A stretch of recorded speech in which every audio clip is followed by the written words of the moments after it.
Welcome everyone, thank you for joining me. This is a Flip Collaborate that will just take you through some of the information to help you with Task 1 Reflection 1, which is due on Monday the 24th of July, so surprisingly not that far away. I've also put together a couple of little things just to orient you around the modules if you haven't had a good look already.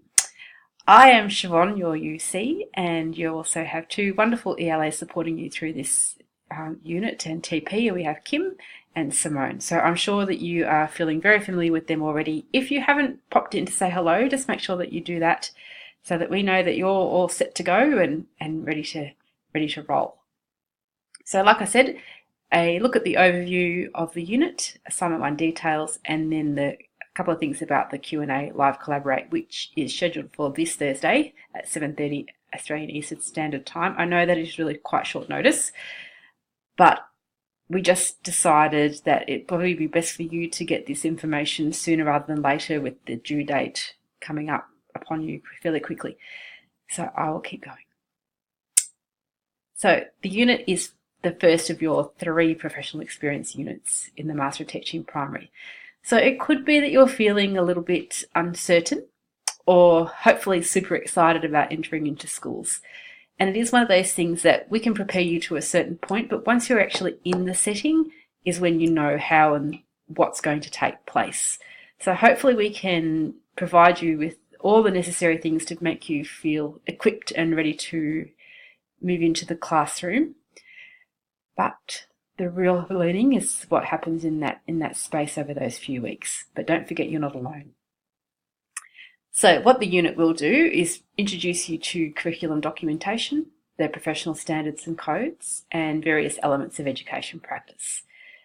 So once you're in the classroom space, you'll be fully involved in the life of the school and able to reflect on your practice and performance in discussion with your mentor teacher and ELA. So it's an ongoing process where you'll start to build up a really strong understanding of what happens in classrooms and how things take place and the day-to-day runnings of schools and communities.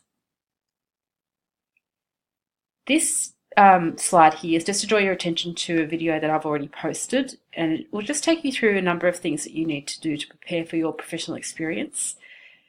It's located in the question and answer section for the professional experience area, so if you haven't found that already, either Kim or Simone will show you where that is.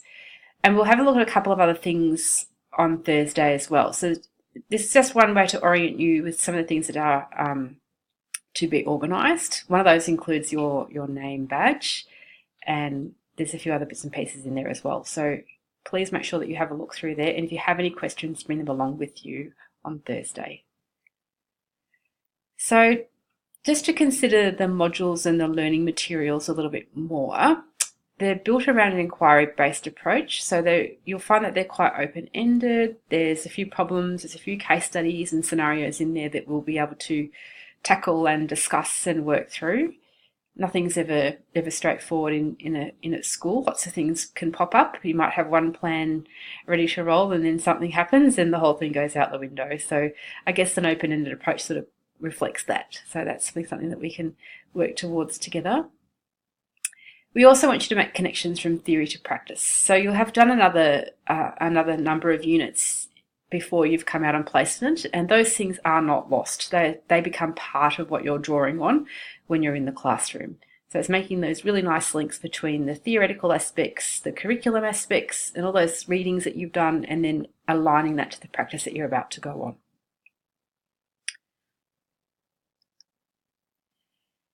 on.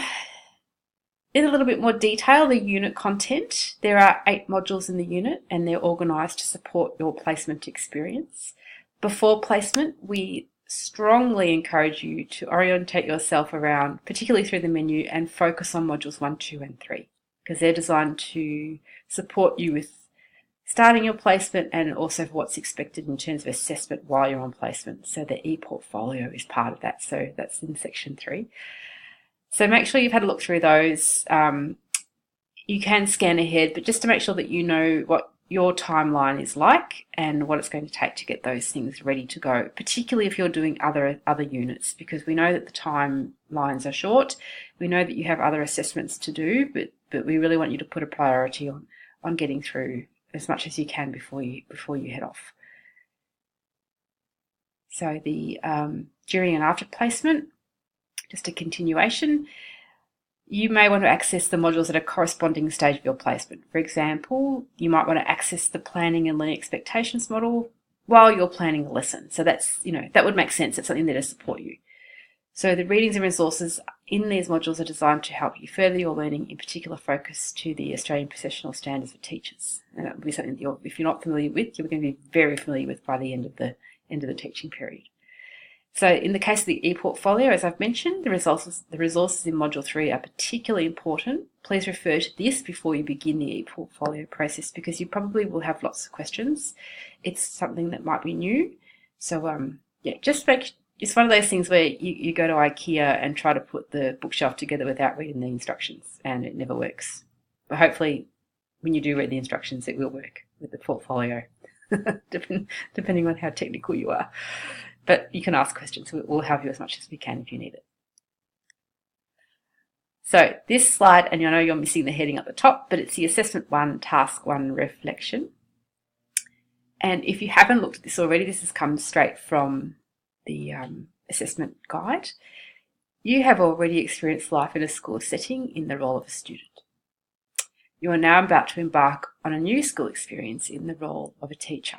So you're changing hats, which is really exciting, and it's actually a nice process to go through. What we'd like you to do is write a few paragraphs that reflect upon your own journey of learning as a student, identify the key teachers who have influenced you on that journey, and reflect upon the type of teacher you hope to become. So what is it that that teacher did to have an impact on you? Why is it that you remember them? What was it about the way that they conducted their teaching that sticks in your head? And then also how does that then influence the type of teacher that you hope to become? So just a note here, as with all academic submissions, an appropriate blend of quotation and paraphrasing is required.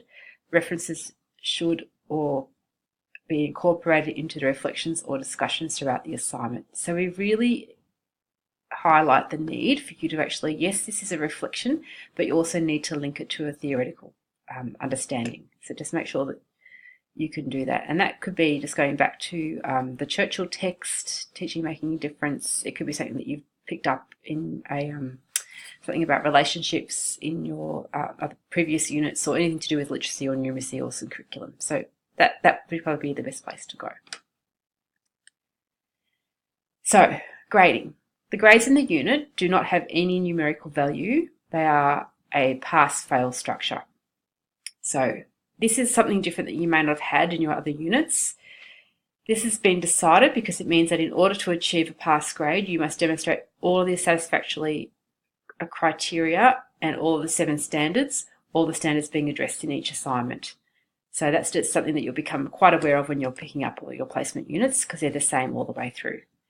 So in order to be awarded a pass, all tasks must be submitted on time and meet the assignment criteria, which we will look at now. So you need to make sure that at least one point reflects upon your own journey of learning. At least one example of a teacher that has influenced your journey of learning is represented, and at least one point that outlines the type of teacher that you hope to become. So those 3 elements need to be in your assessment. Then we're looking at structure, organisation, and expression of ideas, so that the work is clearly expressed in an appropriate style. Care has been taken to ensure accuracy of punctuation, so make sure you have a good read through and revise. And as I've read out in the previous slide, the appropriate blend of quotation and paraphrasing and references are incorporated. So using the APA style. So just make sure that those are in there.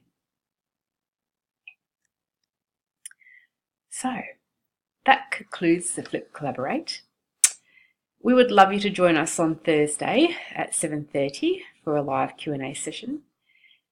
So they're worthwhile because we will support your understanding of the task more fully and increase the connection with your colleagues. So it's a really nice way to have a good discussion. You get to thrash things out a little bit more. You will come away with a stronger understanding of what's even here. So looking forward to seeing you Thanks for joining me. Talk to you soon.